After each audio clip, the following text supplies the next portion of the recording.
মেহমান মানেই কিন্তু ভরপুর খাওয়া দাওয়া, তার সাথে অনেক বেশি মজা। তো সেই দিন আমার বাসায় চলে এসেছিল আমার চাচু, ফুপি, আঙ্কেল, দাদা, দাদু সবাই মিলে। তো সবাই আসার পর বাসার ৩ চুলায় কী কী রান্নাবান্না করলাম, তার সাথে আরও কী কী আয়োজন করেছিলাম, সব কিছু নিয়েই থাকছে আমার আজকের এই ছোটো ব্লগটি। তো অবশ্যই শুরু থেকে শেষ অবধি দেখবেন। হ্যালো এভরিওয়ান, আসসালামু আলাইকুম। কী অবস্থা সবার, কেমন আছেন সবাই? আশা করছি সবাই অনেক ভালো আছেন। আপনাদের দোয়া আল্লাহর রহমতে আমিও অনেক ভালো আছি। তো প্রথমেই বলে নিচ্ছি, এই ভিডিওটা মূলত গত ২-৩ মাস আগের করা, মানে হচ্ছে রোজার ঈদের ৩-৪ দিন পর মেবি। তো তখন হচ্ছে আমার ফুপি, আঙ্কেল, দাদা, দাদু মানে আমার বাবার বাড়ির সবাই চলে এসেছিলো আমাদের বাসায়। অ্যান্ড সেদিন হচ্ছে আমার টুকটাক ভিডিও ক্লিপ নেওয়া ছিল, আমি সেরকমভাবে ব্লগ বানাবো বলে ভিডিও নেওয়া হয়নি। তো তারপর ভাবতেছিলাম যে ব্লগটা এডিট করব, তো সেভাবে করা হচ্ছিল না। তো এই তো এখন আজকে আমি ফ্রি হয়ে ভিডিওটা এডিট করে ছাড়তেছি।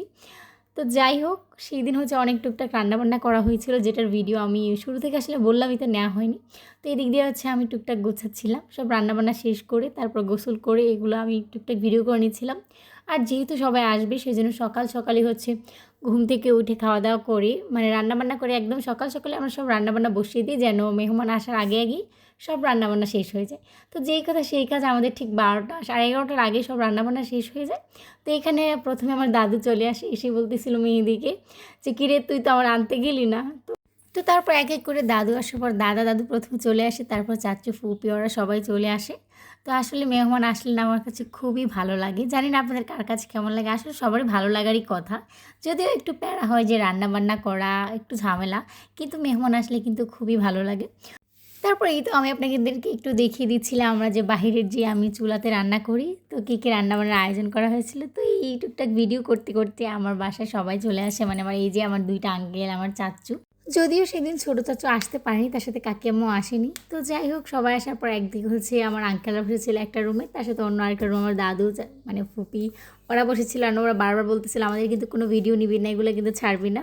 তো যাই হোক, এখানে দেখিয়ে নিয়েছিলাম কী কী রান্নাবান্না করা হয়েছিল। ডাউল, গরুর মাংস, মুরগির মাংস, দেশি মুরগি, তার সাথে হচ্ছে কাঁঠাল বিচি দিয়ে শুটকি বোনা, আর আরও একটা আইটেম হচ্ছে সবজি দিয়ে শুটকি।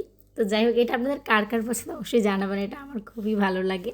তো এখানে সবাই হচ্ছে খাওয়া দাওয়া করতেছিল, আপনাদের ভাইয়া বসেছিল, যদিও ওরা আসতে লেট করতেছিল বলে আমরা সবাই আগে আগেই খেয়ে নিয়েছি। জানি মেহমান আসলে খেতে অনেক লেট হবে সবাইকে খাইয়ে, তো সেই জন্য আমরা আগে হচ্ছে খেয়ে নিয়েছিলাম। তো খাওয়া দাওয়া শেষ করে এখানে হচ্ছে আয়ান সবাই হচ্ছে একটু খেলা করতেছিল।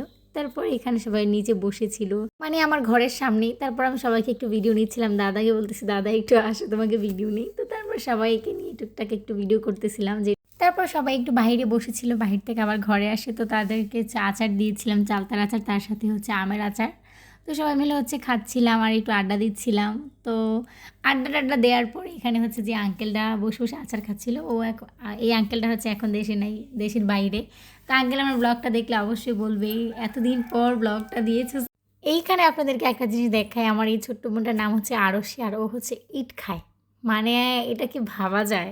আচ্ছা, আপনাদেরও কি আশেপাশে কোনো ছোটো বাচ্চা এরকম আছে যে ইট বালু বা এগুলা খায়?